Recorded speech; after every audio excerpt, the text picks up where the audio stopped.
was still Linsanity counter pick last time. We thought it would be Brandini, and then they chose him in. So we'll see if they counter pick differently on the side of 100 Thieves coming in here. But I have my eyes on this picks and bans. This was a Kindred last time from CLG, which did allow that Varus through eventually. Let's see if they switch it up. Yeah, let's see, there's the Kindred again. Okay. Makes a lot of sense. There's a couple power picks that people have been using, but not seeing that much success with. Rakan being one of them as well. I think it's Rakan's 0-3 in the series, despite being considered one of the best supports, if not the best. What is next? There's the Akali. This will be the big decider, and it is the Varus getting banned back away. Otto had a pretty good game on that one, able to be pretty safe, all things considered. Once the map play started coming in, and a mobile Varus got destroyed a little bit by the Galio-Rakan combo, but still was able to contribute and set his team up later on in the game with some nice ultimates. 100 Thieves Academy looking at a Trundle again for Wiggly. Confidence and just kind of clear across the board play for him, and no trouble coming in once again on that champion. As the Braum is once again locked in, and we might just see that Ezreal. Wow, and this is a big drop-off in the Rakan priority here. Not banned anymore, not getting picked by either team, actually looking for the Ezreal Braum, most likely. Still talking about it. Maybe they'll flex to something else. Ashe is still an option, but it will be the Ezreal. And this is what's always interesting to see within the meta of a best-of-5. The Rakan not being successful for either team, and you start seeing these other priorities go flying up, like the Mundo, which was what was previously banned on red side by 100 Thieves. And one of our first mismatches for Phase 1. Yeah, one of the first times, actually. Great point. And this is huge for CLG Academy because we talk about Fallen Bandit's win rate with the champ, 8-10 in the summer season. And they got a beefy front line those first 3 picks to back up whatever will be supplanting that damage in the mid and bot lane. See him take it back top. Graves for Levi if he decides to put a little bit of damage in the barrel. And he does. First phase is over. Let's see who gets focused. Tuesday and Linsanity have had Ori, Rise, Syndra, Galio. Will they decide to focus the mid and top lane of Brandini? Gotta say, you're not too upset if you're 100 Thieves here, because Levi had a fantastic Graves game. Didn't really abuse the tempo advantage so much, as his lanes were losing, and it's hard to walk into a Trundle's jungle and bully him if the Rumble's going to get there first, if the Syndra's going to get there first. But he still did a good job of playing out a lot of skirmishes and getting himself quite fed. I think he ending the game around 7-3, but getting the rest of the team to back up around him. He's getting close. He had a 10 KDA, which is a clear win. Yeah. Make the stats happen. It was the 3 losses, or the 3 deaths, meaning of course they're going to lose, or whatever the stat was. Yeah. Can't reach that point, hinting. Malzahar banned out. Linsanity had an insane game on Malzahar, just being able to avoid a lot. Orianna gets taken away, so big focus on to Tuesday, knowing that Syndra made him feel confident last game. They hit him hard in the second phase with Ornn over towards Brandini, banned out. And no surprise to see some of that mid lane focus, as Linsanity, while he does have a lot of good games, has usually come up on the short end of the stick in laning phase at least. Most likely going to get the counter pick again, as obviously top lane is already showing. And we will get a more lane focused counter pick here out of 100 Thieves. McKinnon makes it through. Brandini. I mean, maybe Linsanity, but Brandini in the top side. Yeah, and I think the big question everyone's going to want to see is what keystone is coming with that one, because if it's the full AD Kennen split push, we will have a massive departure of the laning phase. Otto cheekily hovering the brand, which saw a random throwaway ban earlier in the series. But yeah, that's a very different strategy if it's going to be the AD. I expect it to be the AP Kennen, because so much of this game has come down to skirmishing and team fights. Killer Instinct locked in with Kaisa. Otto back to that play for a second time in the series, while Tuesday now is going to try his hand at the Galio with almost no one to jump in on, except for that Kaisa's Killer Instinct. Wow, pretty surprising to see this team comp out of CLG. A very large departure from the previous one, where it was so lane focused. As hold on there. Are you going to shove out the Galio? You're going to shove out the Galio. Not a very meta pick at this point in time, but always a large late game team fight threat. And there was a period of time where Ezreal and Nazir was one of the nastiest combos in the game to give up. Not quite the story anymore, but still a very potent 5v5 team comp. And yeah, CLG Academy not having strong early game means that it's kind of likely that if they don't pull off any great dives with the Galio ultimate, that they might get into mid to late game pretty easily. I feel like this might be a Brandini split push, only because having that slicing Maelstrom and Emperor's Divide, a whole lot of mismatch in those ultimates, but anything can happen. We're going to find out in 20 seconds how they decide to build that and what they choose for the Keystones as we're about to head onto the Rift for Game 5. Who moves on to the semi-finals? Told you, Mark, are we going to 10 today? We can bring it to 11.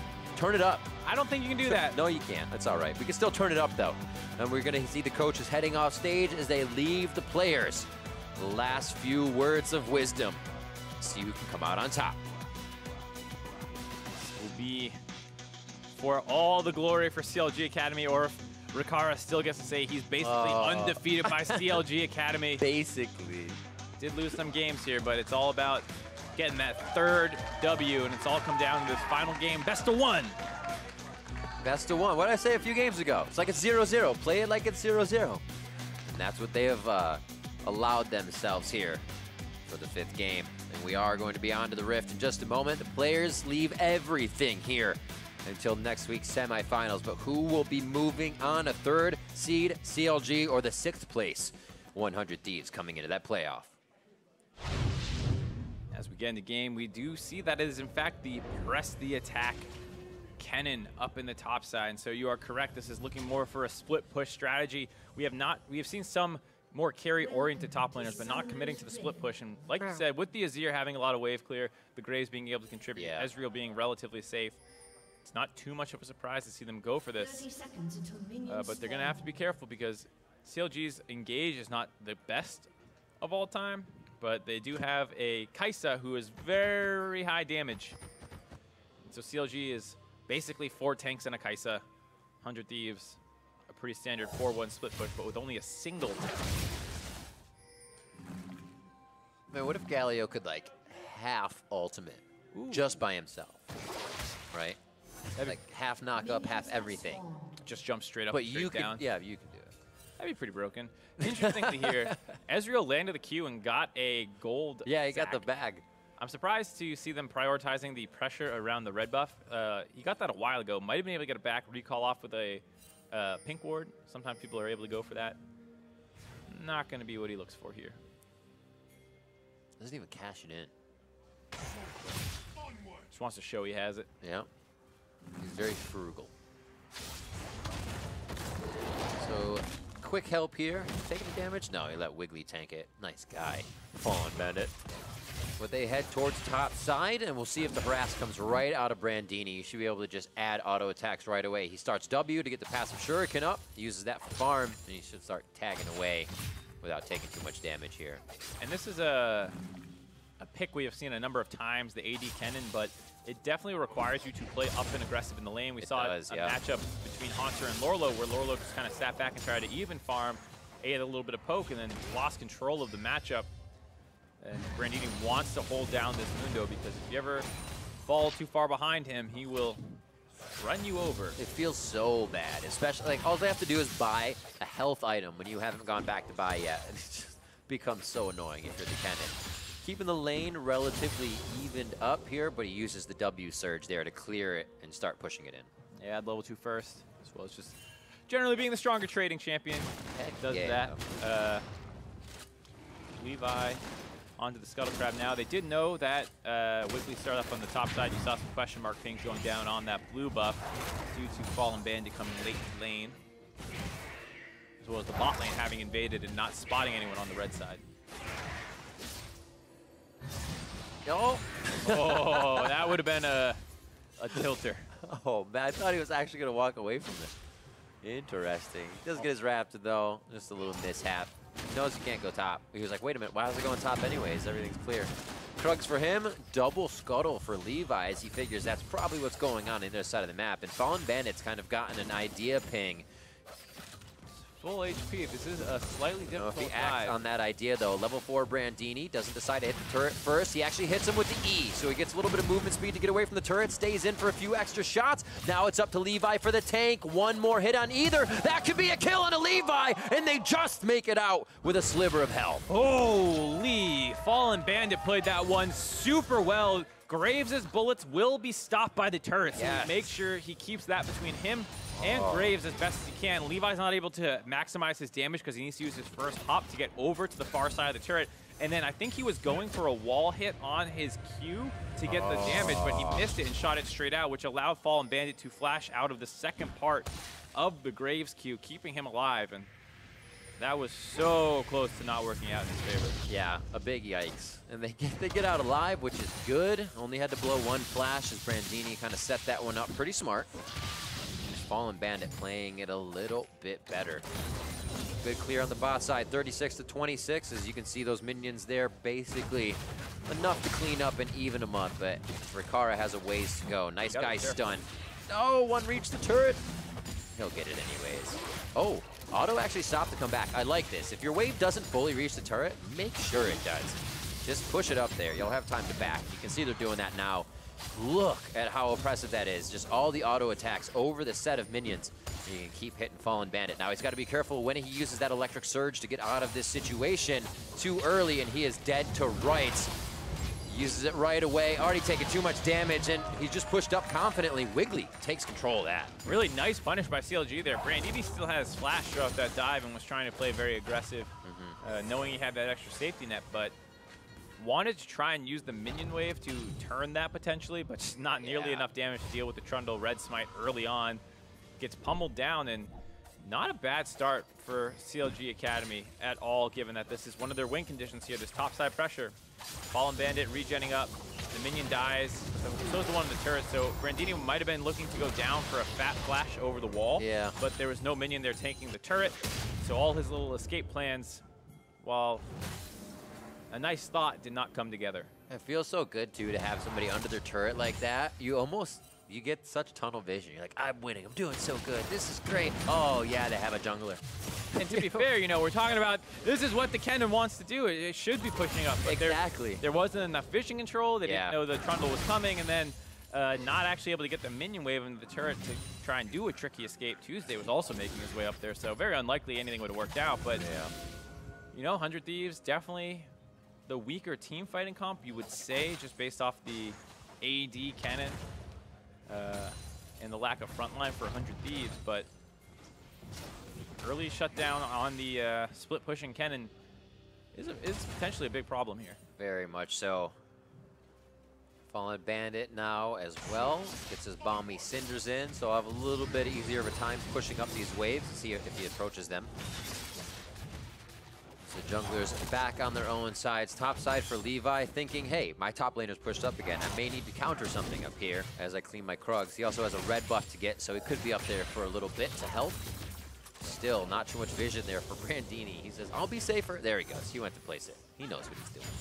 Yeah, Brandini now respecting the potential threat, but already the first punish is in, and Fallen Bandit did get the kill there, so on his Balmy Cinder already to the double Doran's blade. We'll see if Levi can make anything else happen, because without the Kennen... No! Uh-oh. No! Electric Surge right next to your opponent never spells a good thing, and now he's going to start taking cleavers to the back side. One dodge in there. Flash is still being held, so he goes back aggressive. Brandini wants to stay in the lane. This Fallen Bandit starts flexing a few of those Mundo muscles. Definitely would have got the flash if he was able to land that last cleaver there to keep him in range for some more auto attacks. But even the trade of ultimates is pretty fine for the Mundo, because your biggest concern is getting low enough and then getting all in underneath your turret and dove. And if you're taking away his ultimate threat, then you are kind of negating the likelihood that they can chain CC you underneath the turret. Now, during this time, 100 Thieves will answer with the Ocean Drake, which would be pretty useful for their laning phase here. But CLG making it work right now. Control these objectives. Linsanity has been having a really good game. We always know Nazir from mid-ish to late game can really just completely turn a fight, scoop up a double or a triple kill. Still have yet to see much action through the mid lane, at least here in Game 5 of the series. Blue is handed off over to Linsanity. I think they actually messed it up. They did, you're right. I actually looked over at my screen for a second and totally missed that they didn't get it. Levi's like, I get you guys an Ocean Drake. That's about a blue buff. I'm going to take this one. Now we see Wiggly starting to pressure up a little bit on the top side around Brandini. And this is an interesting game because there's not much proactivity on the side of 100 Thieves Academy. as we see Mundo continuing to harass this Kennen down. I like that. Cleaver, auto, E-auto, and Cleaver again, just about up in time. That is some good cycle of damage for Mundo. Yeah, and with the ult coming back up, he'll have the sustain most likely. Levi hovering behind. See if they try and go anything. No, he's just going to make sure no dive comes in because they've lost vision control up on the top side yet again. Now Wiggly's making his way up there too. We might see a 2v2 underneath this turret. There was a ping on the blue buff. They might think he's actually cycling that over to Tuesday, but Tuesday's roaming up as well. Now a 3v2 situation if they decide to dive, but they don't know where Linsanity is.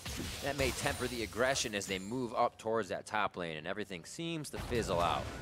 The aggressive side of me wanted to see that dive come through. The thinking side of me is like, you're negating the Kennen split push already. You're doing a great job killing one of their win conditions. Don't blow it.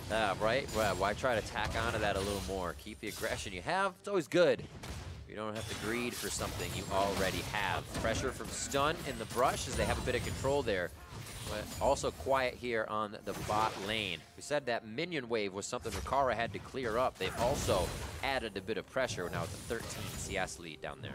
Yeah, obviously Rikara going to have some nice power spikes on the Ezreal, the 1 and 2 item ones, a little bit better. So Otto's starting to lose the lane a little bit.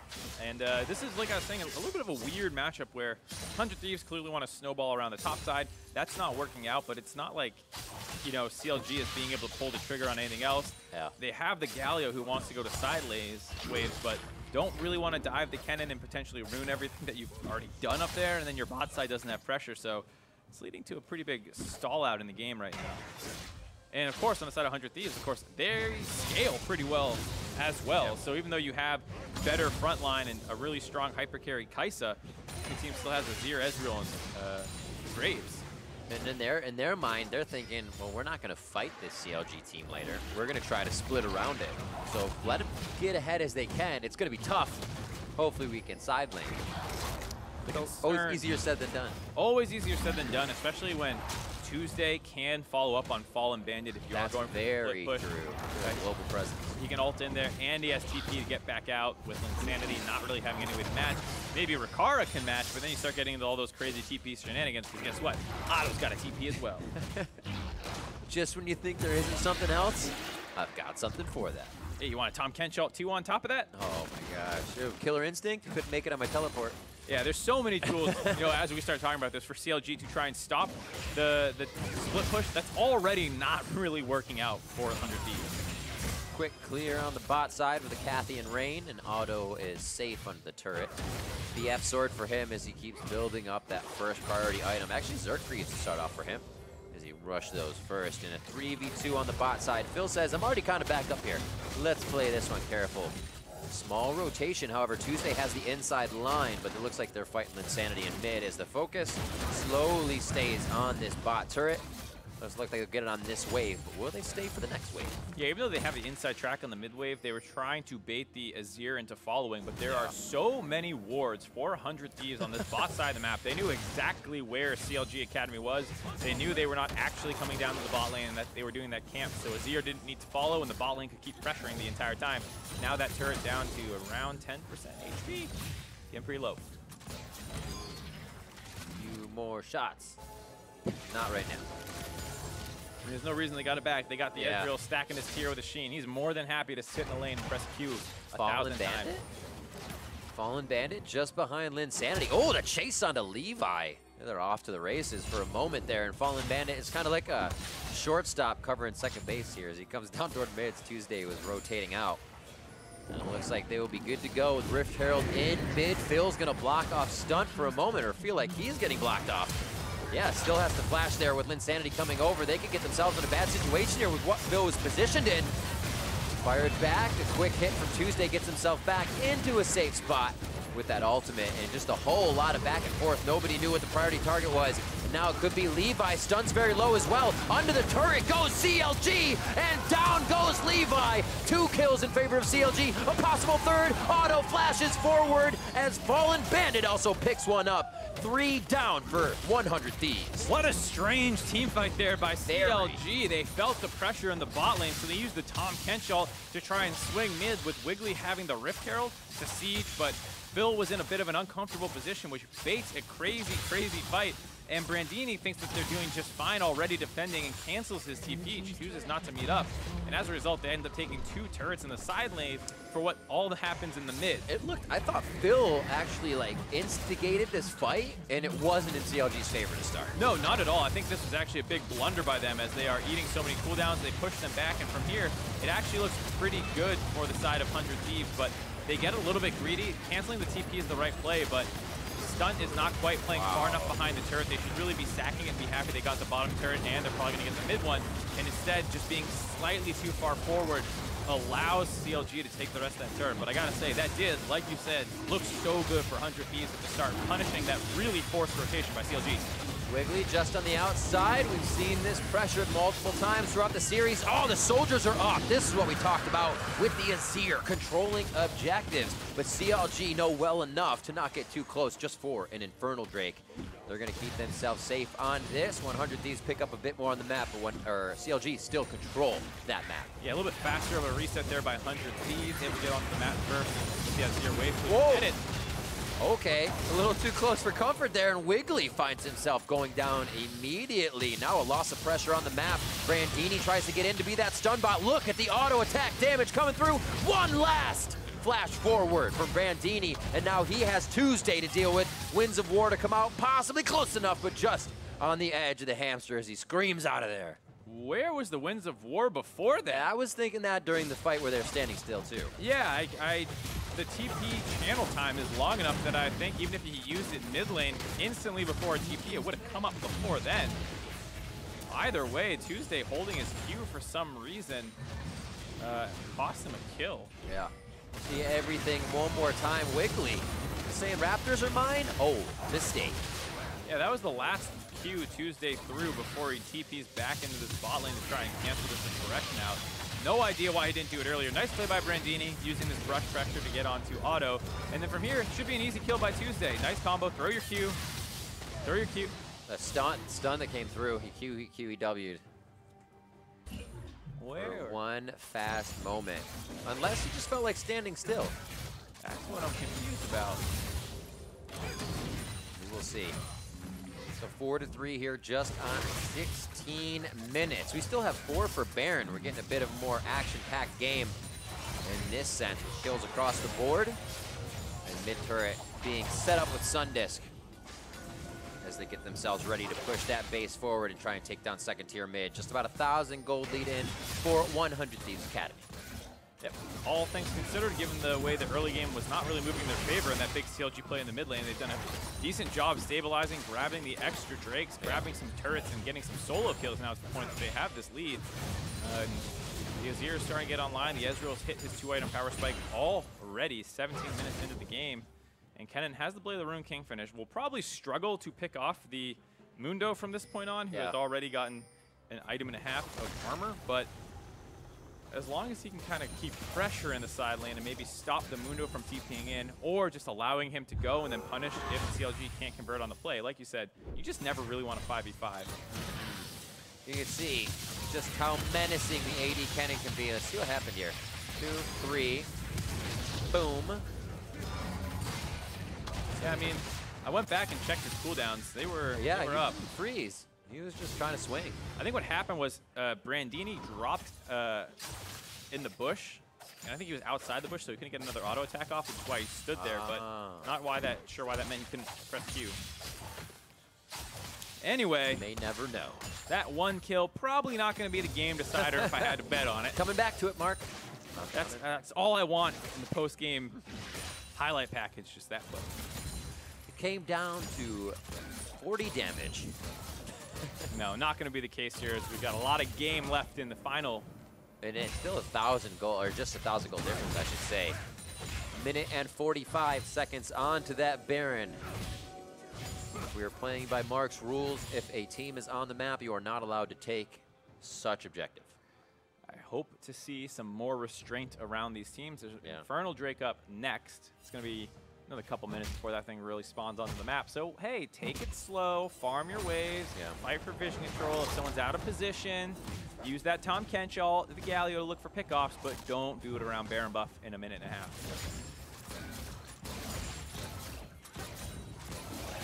quick clear out in the mid lane to provide some breathing room. Looks like CLG is stick together at this point, though. Any hits, any engages could be a quick death. It's like Fallen Bandit feels like taking a 1v1, however. Yeah, both Brandini, or excuse me, Fallen Bandit super strong right now with the Warmogs complete as well. He can eat as much harass as he wants in the side lane and regen that up. Lickety split. Oof.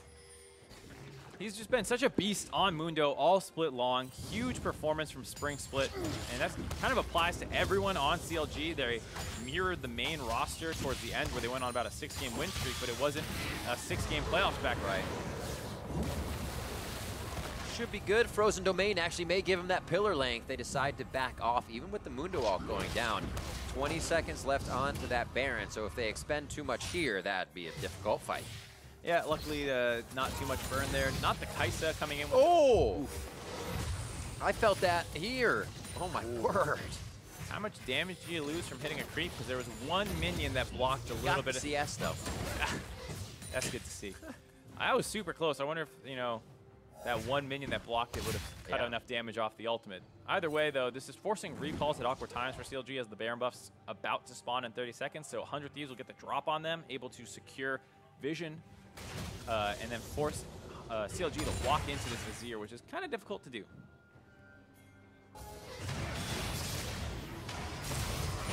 A little bit of participation from everybody here on the side of 100 Thieves. Full participation by Fallen Bandit, 3-0-1 on that Mundo. Wreak havoc. Now they just need to figure out how to use that pressure without it being on Tuesday, or I should say auto. Somebody that can push it forward. It becomes hard to use. So much cash money. That's Levi's Infernal Drake, and now they are 3 strong. We haven't even seen a game really get to the Elder Drake situation, but they're making a good story for it. Yeah, this is an instance that's really good for 100 Thieves Academy. We're talking about, yeah, they don't have a front line, but they got a lot of damage. You know, Infernal Drake's the perfect buff for that because it amplifies bonus AD and AP, and if you're a bunch of tanks, kind of like CLG is, they're not going to be able to use that effectively. Obviously, they want to keep it off. Oh, you gotta be kidding me! What a steal. I'm heading over here. Hang on. Yeah. Wards. They have a blue-pink ward on that. So he just fired true. Yeah, just thought they were going over there, maybe had the timer on it from a previous invade. Nice snipe away by Rakara. And like I was saying, a little bit more advantages for a very high damage team comp with 2 Infernal Drakes. They might have a chance still, even though the split push isn't really working out. They do have the gold lead. Those little things feel great. Kind of put a smile on the rest of the team, too, for a moment. And say, nice, you got it. You know, we're kind of tacking on the little things here, especially when there's nothing to really be done in the game. Oh, Killer Instinct just out of range. And they didn't know where the rest of the team was. Would have been pretty greedy to take that, but we all want to see it. Couldn't do the damage for the fights. 4-3's been on that scoreboard for quite a few minutes. With the Azir there, it's very scary to engage too far and get pushed back underneath the turrets. It is true. Otto's going to have to show a fair amount of strength this game to make sure he doesn't have one of those moments. Yikes. Sarkara's being a bit of a sniper this game, landing the chunk onto Otto in the mid lane, forcing him back and kind of getting his team the Infernal Drake, then stealing the blue buff, and once again, just chunking out whoever's opposing him in the mid side. He's got the potions, but he doesn't really have any lifesteal just yet. So Otto's going to have to stick with that damage. Brandini going for the execute. Will he be able to make it? No one's in base. He'll get Lightning Rush before Fallen Bandit gets there again. This is going to be the fastest back in the West. Oh no, he's going to stay alive. He's going to play, no. Fastest back in the West. Stun!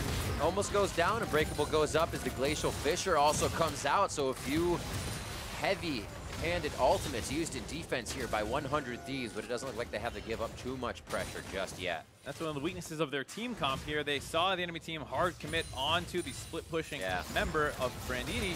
They try and start Baron buff to kind of bait them in and force a fight, but they only have stun. Oh my word! In goes Otto. Can he put enough of those down for the damage? Unbreakable for stunt, keeps himself alive. And CLG pulled the trigger. True Shot Barrage coming back through. It's kind of like getting hit with a LeBlanc right now. There's not a lot of lifesteal on the side of CLG, so these front-end shots you take from that True Shot Barrage are really changing CLG's mind. Yeah, they're trying their best by CLG to make things happen on the map, but everything is just coming up blank. The play on the bot side is a good idea that Brandini outplayed.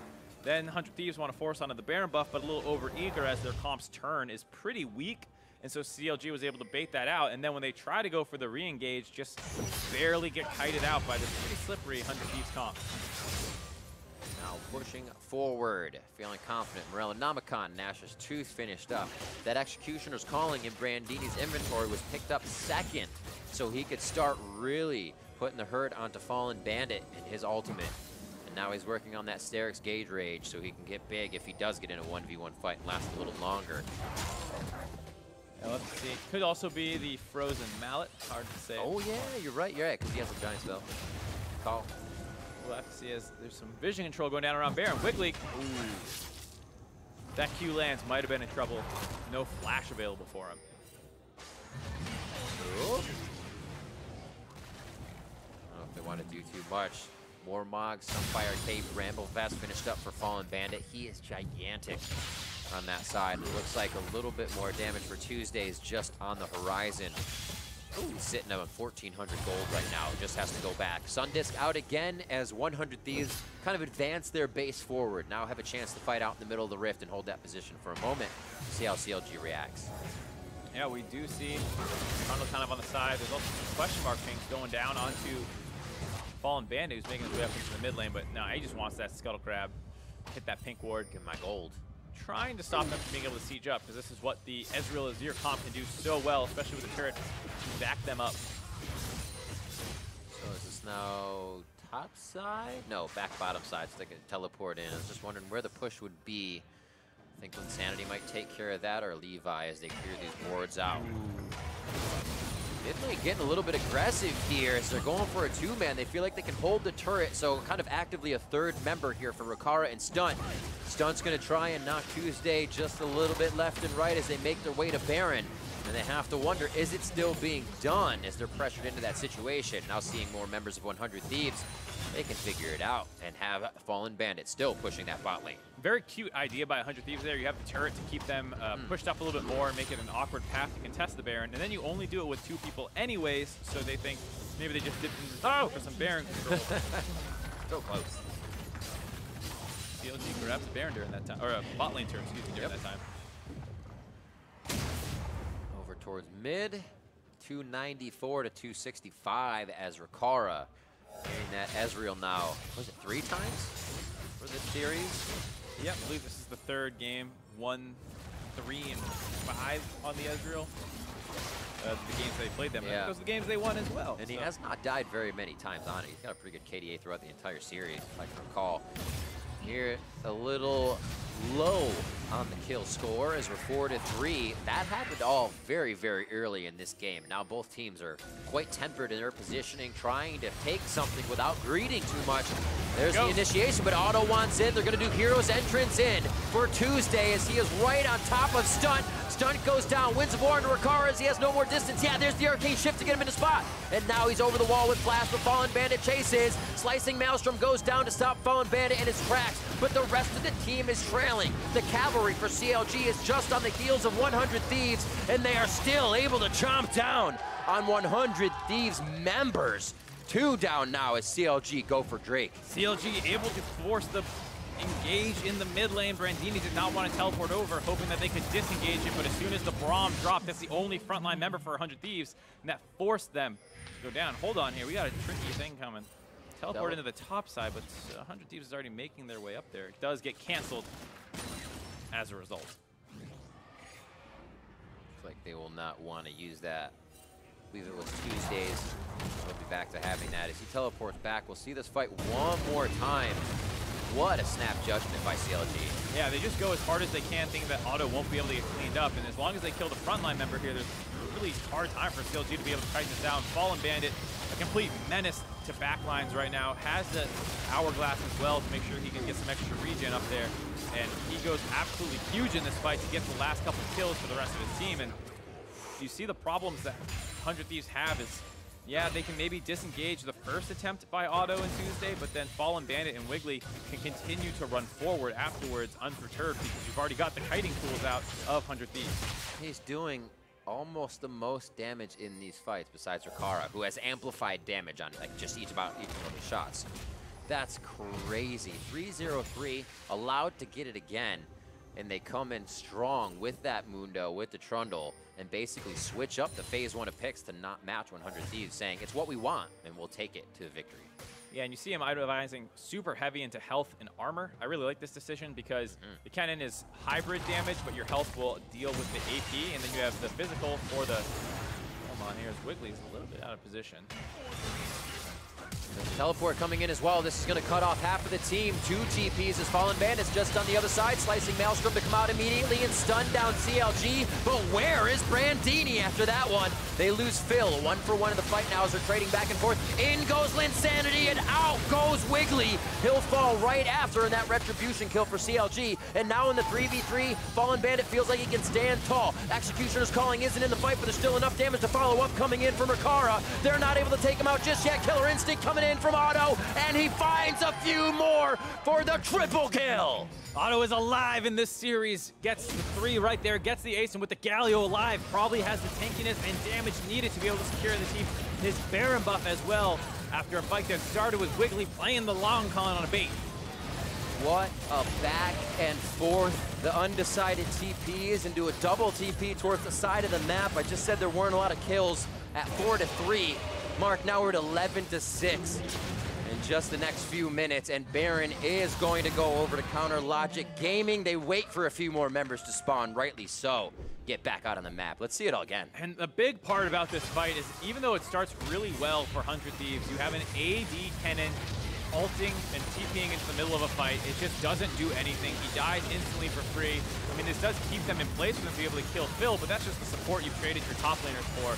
And a nice intense violent sanity, but misses the scoop on Otto. It was the right idea. If they could have got him, they'd probably win that fight. But because Otto was able to survive that one, even though Fallen Bandit's ult times out and he has to be careful about continuing to chase forward, everyone else is so low, and Tuesday has another target. I mean, Otto has another person who can provide frontline for him, so Tuesday can go in and be the big blocker in there, allowing Otto to get the triple kill. So many things happening in that fight. We saw actually our car there. Arcane shifted into a Justice Punch at the end. It's like, whoops. Yeah, that was a bit of an oopsie, but I think it just comes down to 100 Thieves. Team comp being not very good at forcing these fights. Yeah. There's a lot of things that could have gone better for them in that, so I'm not saying these are unwinnable, but Brandini cannot go for TP flanks as this cannon build. Everything else the team wants to do requires them to go in. Linsanity has to be in the Emperor's Divide. Stunt has to be in. Rikara can stay on the back, but you're right, you can't all be in. Yeah, and especially not without a Zanyos or any other real defensive tools. Frozen Mallet's nice, but it's not going to keep you alive versus the team comp CLG has. And Otto going with that AP build as well. No frontline really to worry about maximizing stacking MR, so completely fine if they have a lot of magic damage on this team comp for CLG Academy. And with this Baron buff, kind of holding mid with 2 while the 3-man in the top side finally starts pushing this down. Gold League's still super close despite that decisive fight, and Baron take a minute and a half left on it, and they're finally starting to break turrets down. That's doing a little less damage now. Yeah, True Shot Barrage just tickling CLG on that top side with their Baron Duff minions. And what play so far? 100 Thieves working on CLG's backs to get 2 Infernals and an Ocean. CLG working around the map to make sure they get the kills and the structures over those Drakes. Still 1 Infernal to their name, but their focus is on taking the map control constantly these games, and it's really been in their favor. A few more hits here as Otto just dodges out on a Winter's Bite, and they're waiting for another wave. And I would love to see what CLG do with it from here. They were playing super aggressive every time they got a Baron buff in the other games. They have a minute left to break that top inhibitor. They finally forced 100 Thieves under their own base, and they have the Galio who can potentially ultimate up into that. We'll see if they decide to try and pull the trigger a little bit here. Definitely a pivotal ban on that Kindred over the last few games. 100 Thieves has not had the same fight prowess that they were finding before, with that little extra time buffer going down, quickly slicing Maelstrom in, but they turn around. No follow-up from the rest of the team, so that's quickly called off with the flash and ult. Coming in, turret's not going to fall, though. So much chaos. The CLG is just kind of sitting back and saying, there's another one. There's another. Oh, all right, we're absorbing a lot of what they have. And they're going to get what they want, possibly. True Shot Barrage now comes out. Phil, a shield on top of shield to keep the Tom Catch alive as the inhibitor turret falls. Levi damage down to half. Killer Instinct is in, so they can get the hero's entrance for Tuesday. He brings it in, and they're going to send 100 Thieves back a week. Stunt's going to be taken down. 100 Thieves getting pushed onto their fountain as the heist is being thwarted here in the quarterfinals. CLG knowing they may be taking off and biting a bit more than they can chew, and they head out before the Creed strikes. Almost found that game-ending fight right there. Tuesday had a massive taunt, but they could only find and finish off Brandini and the very strong backline of the Graves, Azir, and Ezreal, able to stay alive and force them out of the base. But it does feel like the door is shutting on 100 Thieves' playoffs hopes. Just a few more minutes and we have our longest game of the series. It just goes to tell you how fast each team was able to bounce back. 27-minute game, 25-minute game, 30-minute game, 35-minute game, and now we're here just passing that 35-minute mark as both teams playing with a little bit of that not want to lose factor, but also some good tempered aggression. We'll see this top fight again. And I like how CLG is willing to put things on the line while getting objectives and not just dancing around these turrets.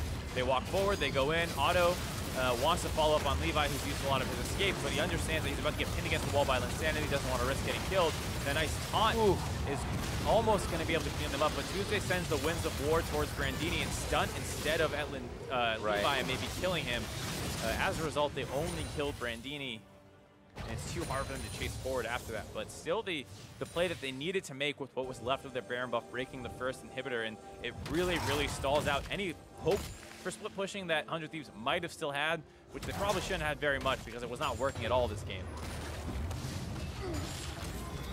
Oh, just looking at the attack speed. 2.2 for Kennen, almost there to max as he builds up more.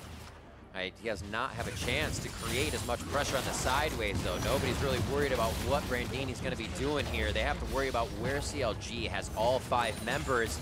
We said that 100 Thieves wanted to avoid the fight. It's almost impossible now. Something that 100 Thieves might have a little bit of reprieve until the next Baron buff comes up, and maybe CLG plays slow from then. But it's still feeling like complete control for CLG Academy here. And the Kaisa pick made it to late game at 4, basically 5 items now. Yeah, prioritizing the damage, which I think is a really intelligent thing to do. There's not much threat about diving in and killing him, so he doesn't need a Zanyos or anything like that you see a lot of Kaisas go early on. He just wants to be able to go in there, have the Galio ult come out, and he'll just deliver the Galio and can use his E attack speed stealth from Supercharge to avoid any kind of repercussions for that. See both teams getting out the locket. Don't see those too often anymore. Definitely getting that extra bit of shield on, getting burst down on the initial damage. Also being able to avoid Rikara's true shot barrages a little bit, but for both sides, good to see that both teams can get a little bit of extra money in. It always becomes so lopsided when, oh, now they have a shield. Oh, now they have Quicksilver Sashes and GAs. You just don't have as many tools to fight with.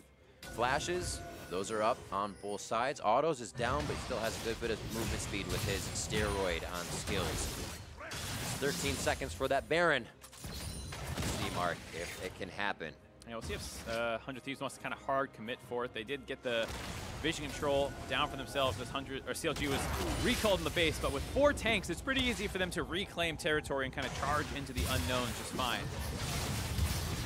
Ooh. Rikara saying, here's a few bits of damage, doing at least 500 to 700 damage across Fallen Bandit and Tuesday.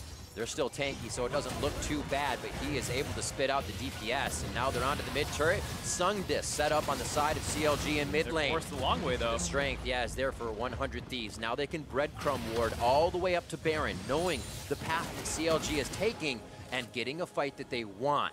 But can they mechanically outplay CLG at this point? Yeah, I mean, they have a good idea of what's going on. Like, Rikara knows that if Otto is not there to punish him, he can basically shift somewhat aggressively at most of the frontline members and not get punished for it. But he has to be very aware of where Otto is in these fights, because he's the one who's really cleaning up on kills. Nice dodge there, but they want in on Stunt. Killer Instinct used for the hit onto the support. And now it's just to see if they can get the Acathian Rain to do as much damage as they wanted. Plasma missing on that. There was no connecting from Otto. He is staying at a very safe spot right now. like they want to move forward. Glacial Fissure is back a lot in defense for 100 Thieves. And CLG really turning things around from their playstyle in Game 1 to have confidence and consistent initiation throughout the rest of the series. And we're seeing it here really give 100 Thieves trouble. Yeah, but they're actually going to be recalling right now as they have the most pressure that they're going to have in the top That's wave. a great point. By Brandini. So he has to go back and answer this wave, but the rest of CLG is also in the base, so they're not going to be able to abuse this and start off the Baron buff. And I wouldn't mind seeing 100 Thieves now with their inhibitor respawn. Go for a bit of a risky play here, because it does feel like the game slightly slipping away from them. I mean, the goal. They go against your Baron call, Mark? I mean, it's 39 minutes, and it's quite a bit later than my suggestion. If they ever find themselves at that mid-priority advantage like we saw in that previous situation, where you're talking about that breadcrumb trail that they can do, I wouldn't mind seeing them just hard commit. You have a ton of damage to try and burn it down. And you have to be worried about CLG collapsing and blowing everyone up in the pit, of course. It's still a risky call, but if you allow CLG to just kind of grind you out, it does feel like they have control of the game. A lot of inventories here for 100 Thieves are stacked with items, which means you lose vision wards. Yeah, you have 2 on Levi and 2 on Stunt. They don't have much map to play with, but that does hurt a little bit when you're trying to stop a snowball, trying to stop flanks. CLG could find a way in through those insufficient ward spots. Stunt, hit, no wonder you see Auto going in so much on that auto attack, or I should say ability. Now they sit mid until someone makes a mistake, and the sideways push in their favors. Top in favor of 100 Thieves, bottom pushing in favor of CLG. Yeah, good use of the AP Kaisa poke to get them advantage, and now they are hard committed on the Baron buff. They're doing it super quick with a passive proc from Auto. Here it is. Can Levi get himself into range? As Graves, you got to get close. You got to make it happen. Kill for Wiggly onto the Baron. Levi goes down to 100 HP immediately. Hero's entrance in from Tuesday, and CLG are sitting pretty to deliver the damage on this fight. In goes Auto. Out goes Linsanity. And now they're going to do the finishing touches. Stunts on the backside. Auto in for a triple. A quadra and a penta in his eyes. He's going to be brought forward from the Abyssal Voyage. Looking for the last shot. Tuesday's Winds of War picks that up, but the quadra still ready as the team is going to be heading into the base or the bot side. Rikara doing what he can, standing alone to stop CLG. Gonna need a miracle out of Rikara to stop this game from ending. They TP into the bot wave. They have double cannon creeps up already. Oh my word, half his HP going away. True Shot Barrage just hitting the tail of Tom Kench as Phil stays alive. And CLG, the 5 rookies push through 100 Thieves, a 5-game series, and the victory for CLG Gaming Academy. Could not ask for a harder entry to playoffs for this rookie squad, but they stand up to the test of the 5-game playoff series and come out on top. Dude, my heart, I just felt my heart when we were ending. Series until the final 2 games. Each team won one, then the other team would win one, and you can see the elation on their faces of winning that one. Absolutely crazy. You can see Otto holding his heart there for a moment as they got off. And they're all kind of composing themselves like, oh yeah, we won, let's cheer it out. Because it was just that crazy. Back and forth, and that's the best way I like to see it. It wasn't like, oh, the comeback story is always cool when somebody's down 2-0, but to back and forth, the way that they beat each other in the 25-minute games to say, I can do that better, makes it a great series. Yeah, definitely the case where they go back and forth, and a lot of CLG staff and players here. All the main rosters in attendance, most of the staff for CLG is in attendance, and all of them giving their love to the Academy roster. Very cool to see the rest of the team down on the floor, and you're right, giving that love through. It takes a long time, and obviously you got to know that a lot can happen in the game. You have to play what you set out to do. A lot of teams in the early stages can say, oh, it's not working, we have to change an audible in the middle. Not this time. Yeah, I think Fallen Bandit kind of the linchpin for that game. The fact that he was able to get the Mundo again into a matchup where he should get pressured early and outplays the first dive to keep himself alive, which then set him up to be able to get the counter kill on a counter gank later on. And that was kind of the end of the Kennen in this game. And you saw how close it was. The rest of 100 Thieves grabbing a lot of Drakes. A very hard-fought game. You can feel how close these teams are. And unfortunately for Rikara, that streak comes to an end. It does. 8 straight games, he said. So that one's going to get hit up, and there are a few losses in there. So now that's just an all messed up stat for him. But coming through, we heard a lot of what Tuesday was saying, that, and the rest of the team for CLG, that a very mechanically strong prowess team in 100 Thieves in every lane, And we should be able to do that as rookies too. And that's what they did. They stepped up today. And we'll have to see what they can do moving forward. It's Cloud9 or Team Liquid. They're going to have to do it even better against. Yeah, they're the third seeded team, so I think that means they'll play number 2, which is Team Liquid, who they went 0-2 against in the regular season. So they'll have another streak to beat, I guess. I just heard as well C9 gets to choose their opponent. Oh, so maybe they'll end up picking them. Yeah. We'll see, because FlyQuest, another hard-fought 5-game series, but didn't quite have the decisiveness to end games quite as quickly as these teams were doing. For sure. So to hear more on that CLG victory, let's check in with Avali and the victorious bot laner. Thanks, guys. Otto, congratulations on that win. First thing I want to ask, you popped straight up out of your chair after that victory, and you started yelling something with your teammates. What were you saying? I was probably not safe on here to say, but, you know, I was super excited. You know, that I was, like, composed the whole series, actually. Like, playing on stage was I wasn't as nervous as I thought, but like once I realized the game was over, I just listened to my heartbeat. It was just like pounding, and then it's just like excitement. You know, it's been a long series, and you know, I just let it all out then. And I mean, games 4 and 5 the fights got especially bloody. So what really flipped the kill switch on for you guys? We just talked about like how we want to fight, like what do we want to do. The last game they had like a poke comp Ezreal Zir, so I ended up having to like ulti into their backline so I can deliver my Galio. So it was pretty scary, but you know, we just talked it out like, okay, this didn't work out. What can we do next? And it worked out in the end. It worked out and you took the win. Now coming into this match, you were putting out a little bit of trash talk, but it looked like 100 Thieves Academy actually gave you guys a run for your money. Yeah, I think we came in with a game plan and it didn't quite go as expected. You know, we reconned like 2 times and we lost both those games. So, you know, props to them. They played one hell of a series. So it was first time on stage. It's really fun, actually. Like, we play, I think, Liquid next. So I can't wait to play that match as well. Potentially Liquid or Cloud9. I believe Cloud9 chooses who you guys play against. But speaking to that, who do you think Cloud9's going to choose to play against? Probably FlyQuest. I'd assume so. I mean, if they pick us, then hopefully it goes to Game 5 and the series delivers as well. Hopefully it goes to Game 5. Otto, thank you and congratulations. Back to the casters. That's so great. It's not even for the team. It's for us to go to Game 5. I love that. Yeah, and just like I don't win. It's just going to be a good series. The amount of excitement on the first stage playoff series that he's played, you could just hear that he was like, I was wired, my heart was going crazy, and I think that's kind of enthusiasm you love seeing out of the younger players in the scene. Gonna have to get a defibrillator up there. We'll have an interview with Wiggly in just a moment here, but first let's break down the game as it was. Starting at 13 minutes in, the CLG 3-for-1 in mid, and this is capitalizing on a bit of over-aggression, but also a fight they instigated. And this is kind of after the stabilization by Fallen Bandit had come in. They were losing their bot lane. They tried to make a roam to the mid side, but they get caught out in rotation, and it makes 100 Thieves think, okay, we've got them. We're forcing them back, and then a little bit too far forward. They still have Otto with all his cooldowns, able to drop a ton of damage. Fallen Bandit still has his ult as well, so he's able to take up a ton of the turret, and they trade the aggro from then on, able to finalize those 3 kills. That gave them the lead in the early game, but it wasn't like that was going to stick around for very long. Nope. And we move up to 29.5 minutes into the game where CLG take that 5-for-3 and top. It was getting so crazy, and this led to that Baron objective. And this is where you can tell just the advantage that the CLG comp has in the 5v5. Brandini as the AD pendant, not able to do anything, instantly gets popped. They do get the return kill onto Phil, but then after that, Fallen Bandit can kind of just stand in the front side and absorb so much damage while Otto barely living through that scoop attempt by the Azir ultimate when Sanity had the right idea but couldn't find him. And then here, Fallen Bandit just being that tank, getting more and more damage onto himself. They trade that back off on the Tuesday, and Otto being able to stay unfocused the entire time because there's always a closer target for the enemy to hit. Such a strong position on that backline.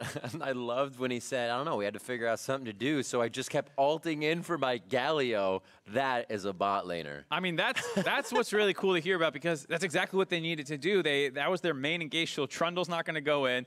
Tom Kench isn't going to just ult in by himself. So, you know, they figured out that, like, they don't have that much lockdown CC, dude. If you just take the ult in, get the Galio ult, and then kind of back out, it'll probably work, and it can be pretty scary to press that button. Absolutely. The fights were scary. We'll bring up that final one on the screen and just see how quick they were able to make it happen. And this is a situation where Brandini gets totally zoned away from the fight, trying to hop onto Tuesday, but instantly Tuesday scoots out of there. And then Otto goes in for the assassination onto the Azir. And that's the big part of why they're able to win this game right away. For the previous fights that have been taking a long time for them to win, Rikara and Linsanity had mostly been staying alive during this fight, but he landed a big W. You see how much those are dealing as the AP Kaisa. Landed one onto Linsanity, instantly killed him, and then cleaned up the rest of the fight as the primary carry in that 4-tank comp. Man, we also saw that damage from Rikara. He was kind of putting a little bit of that work behind the words he brought into the game today, with almost being able to pretty much 2 or 3 shot people, but not a lot of follow-up there. The ground wasn't had to be worked on if that damage came through, and they were kind of left to fizzle out in those plays. Right now, we are going to send it down to Obli for our next interview. Thanks, guys. Wiggly, congratulations again on the win. I want to ask you a little bit about kind of putting the team together and recouping after a couple of losses to pull off the series. Yeah, well, we played Lee Sin like 2 games in a row, and it was kind of winged. Like, I hadn't really played any Lee Sin in scrims or anything, and I just decided to try it out. And the first game, I kind of inted early game, but we ended up pulling out the game, so we were like, oh, maybe this is like working out for us. And then second game, they did, I think, Malzahar Kindred, and I didn't have a fun time, and I was just like, yeah, let's just make this game a little bit more standard so we don't have to make it super volatile. So we just banned the Kindred so I could pick Trundle, and yeah, and then we won. And before the cameras came on, you kind of mentioned that you weren't super excited to be playing on Trundle, but what kind of champions do you think you can carry with? Well, you can carry on Trundle. It's just in a different way. Like he has a pretty strong early game, but yeah, late game, you're just kind of an ulti bot, and you just hope to God that your Kaiser doesn't run it down. And luckily, Osama, first time he didn't do it. No, just kidding. No, it was fun. And best of fives are kind of a newer thing to Academy teams. So what was really keeping you guys focused and keeping you guys motivated throughout the series? I don't know. I think everyone was just super like ecstatic to play. Like everyone except for me on my team, it's their first time playing on stage. So I think everyone was just in the moment, like super like just focused on each game, game by game. We just didn't really think of it as a series, more of just one game at a time. So I think that's kind of how we dealt with it. So. And coming into this game, there's always been this huge spotlight on Levi playing in Academy, but you got to play against him today. So what was he like as an opponent? I think he played okay. Like I think on his comfort champions like Graves, he usually performs pretty okay, but I think he kind of feels uncomfortable on champions like Kindred, like Trundle, a lot of the meta champions. I'm surprised he didn't just blind pick Lee Sin, because I think when he's on his comfort champions, he's really, really good, but when he's off them, he's not really anything special. Like I just feel like I'm just playing the game. Like I don't really worry about it too much. And moving into semifinals next week, Cloud9 Academy actually gets to choose between you and FlyQuest on who they're going to face. Do you want Cloud9 Academy to choose you? I kind of do, just because it would be super fun to play against all my ex-teammates on Cloud9. Like, but at the same time, I know they're probably one of the strongest teams, so it's kind of like, but I'm pretty sure we could take them down if they did choose us. So I'm down for either or, you know. Well, I'm wishing you the best of luck in that. Congratulations again, and for more, back to the casters.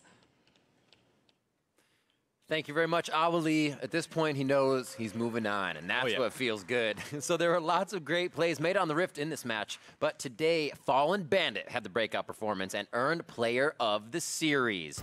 So much top lane prowess. Yeah, and it was a back-and-forth game, or series for him, where he had 2 wins on Mundo, but also broke out the Rumble, which was a really big factor in their win that they had in Game 4.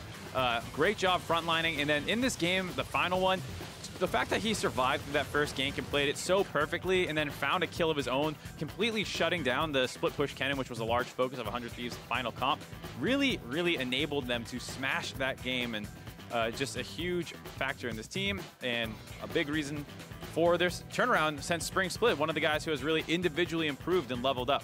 Absolutely. In that last game, I think up to 4 or 5 kills. I know he was 3-0-1 with 400% kill participation, so it just kept going up. He was everywhere. Things were being brought to him, but also the fact that he was absorbing so much, I think, also made it such a great play for the top side. And I'm sure CLG has to be incredibly happy with how they adapted in picks and bans, but also, you know, tried what they thought was going to work 2 games in a row and we're able to kind of diversify from that. I think that's a big learning thing. Yeah, I think you heard about how there were some things they had to adapt to in the series. One being the recon pick not working out.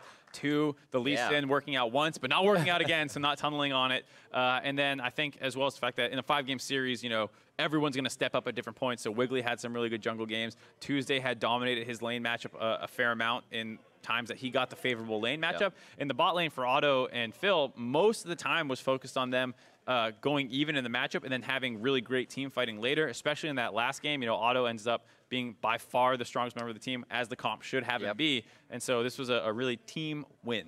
So how do you then, moving forward, if you're Cloud9, if you were going to play against these guys, how do you kind of, before we move forward real quick, dissect CLG? Do you take away the Tom? Do you take away the Trundle? Definitely take away the Mundo? Quick idea.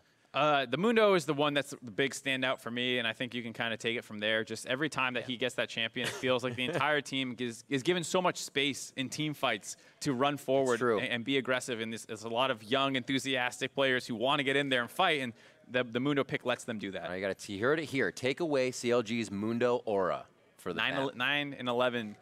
That's a good win rate. It's a very good win rate. So with quarterfinals complete, let's take a look at our updated bracket. FlyQuest and CLG Academy were our victors this week, which means they'll face off next week against Cloud9 and Team Liquid Academy, depending on how the games are chosen.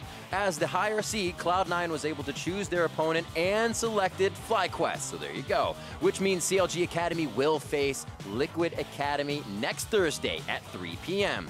And that's the game that not Wiggly wanted, but Wiggly wanted, so you kind of get it. He doesn't get to play against his teammates, but they get to move on. Yeah, I think that's the big thing. The TL or CLG game is going to be such a big rivalry match between these guys. Absolutely. So if that's too long to wait, don't fret. The NALCS returns tomorrow for Week 9. We start the day with Echo Fox playing for the first round bye up against Team Liquid. Then Optic and TSM battle for a playoff berth in Game 3.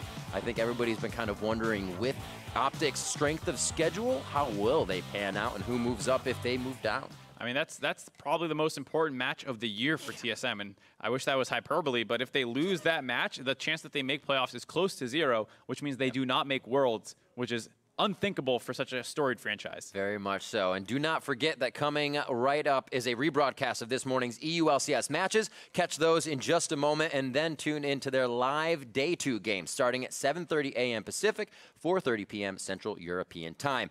That's going to close out the first round of the Academy postseason. Now, on behalf of myself, Mark, and the entire live broadcast crew, thank you for watching, and we'll see you next week for the semifinals.